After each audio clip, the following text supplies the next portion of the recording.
ശബരിമലയെ തകർക്കാൻ ശ്രമമെന്ന് ദേവസ്വം മന്ത്രി സഭയിൽ. മാല ഊരി തിരികെ പോയത് കപട ഭക്തരാണെന്നും മന്ത്രി. യഥാർത്ഥ ഭക്തർ ആരും ദർശനം നടത്താതെ തിരികെ പോയിട്ടില്ല. തിരക്ക് നിയന്ത്രിക്കാൻ പോലീസ് നല്ല രീതിയിൽ ഇടപെട്ടിട്ടുണ്ട്. വെള്ളവും ഭക്ഷണവും വേണമെന്നാവശ്യപ്പെട്ട് ചിലർ സമരം ചെയ്യുന്നത് കണ്ടു. പക്ഷേ അവരുടെ മുദ്രാവാക്യം മുഖ്യമന്ത്രിക്ക് എതിരായിരുന്നു. അത്തരം സമരക്കാരുടെ ലക്ഷ്യം എന്തെന്ന് മനസ്സിലാക്കാമെന്നും മന്ത്രി പറഞ്ഞു. ഈ വർഷം തിരക്ക് ചില സന്ദർഭങ്ങളിൽ വർദ്ധിച്ചു വന്നിരുന്നു. നിയന്ത്രണ വിധേയമാക്കാൻ വേണ്ടിയുള്ള വലിയ പരിശ്രമം നടത്തുമ്പോഴും ഭക്തരുടെ തിരക്ക് നല്ലപോലെ വന്നു. അതിന്റെ ഭാഗമായിട്ട് ചില ദിവസങ്ങളിൽ ചില പ്രശ്നങ്ങളുണ്ടായിരുന്നു. പക്ഷേ അതുപയോഗിച്ചുകൊണ്ട് ഈ ശബരിമലയെ തകർക്കാൻ വേണ്ടിയുള്ളൊരു പ്രവർത്തനം നടന്നിട്ടുണ്ടോ എന്ന് സംശയിക്കത്തക്ക രീതിയിലാണ് അതിന്റെ വ്യാജ പ്രചരണങ്ങൾ നടന്നത്. ഈ യഥാർത്ഥ ഭക്തന്മാരാരും മാലയൂരിയിട്ടോ തേങ്ങ ഉടച്ചോ പോയിട്ടില്ല. കപട ഭക്തന്മാർ മാത്രമാണ് ചെയ്തിട്ടുള്ളൂ. അത്രേ ഉള്ളൂ.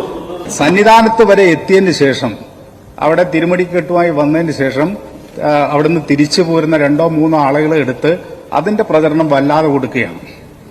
2-3 ആളുകൾക്ക് ഉണ്ടാകുന്ന അസൗകര്യമാണോ? 10,000-കണക്കിന് ആളുകൾ ഭക്തർ അവിടെ വർഷങ്ങളായി 2-3 ദിവസമൊക്കെ നിന്ന് ദർശനം നടത്തി പോയിട്ടുണ്ട്. ഒരു കുഴപ്പമുണ്ടാക്കില്ല. പക്ഷേ ഇപ്പോൾ ബോധപൂർവം കുഴപ്പമുണ്ടാക്കാൻ വേണ്ടിയുള്ള ഒരു ശ്രമം അവിടെ നടന്നിട്ടുണ്ടെന്നുള്ളത് യാഥാർത്ഥ്യമാണ്. എം വിൻസെന്റിന്റെ ചോദ്യത്തിനായിരുന്നു കെ രാധാകൃഷ്ണന്റെ മറുപടി. രാഷ്ട്രീയ അജണ്ട ഉണ്ടോ എന്ന് സർക്കാരിന് പരിശോധിക്കാമെന്ന് പി സി വിശ്വനാഥ് പറഞ്ഞു. പക്ഷേ മൾട്ടി ലാംഗ്വേജ് തെറി കേൾക്കേണ്ട സാഹചര്യം ഒഴിവാക്കണമെന്നും വിശ്വനാഥ് പരിഹസിച്ചു. എരുമേലി കണമല റോഡിലടക്കം ഈ വാഹനങ്ങൾ പോലീസ് തടഞ്ഞിടുകയുണ്ടായി. മണിക്കൂറുകൾ ആ സ്ഥലങ്ങളിൽ കിടക്കുന്ന സമയത്ത് വെള്ളം കുടിക്കാനില്ലാതെ, പ്രാഥമിക ആവശ്യങ്ങൾക്കുള്ള സൗകര്യമില്ലാതെ ആളുകൾ ബുദ്ധിമുട്ടുന്ന സാഹചര്യം ഉണ്ടായിട്ടുണ്ട്.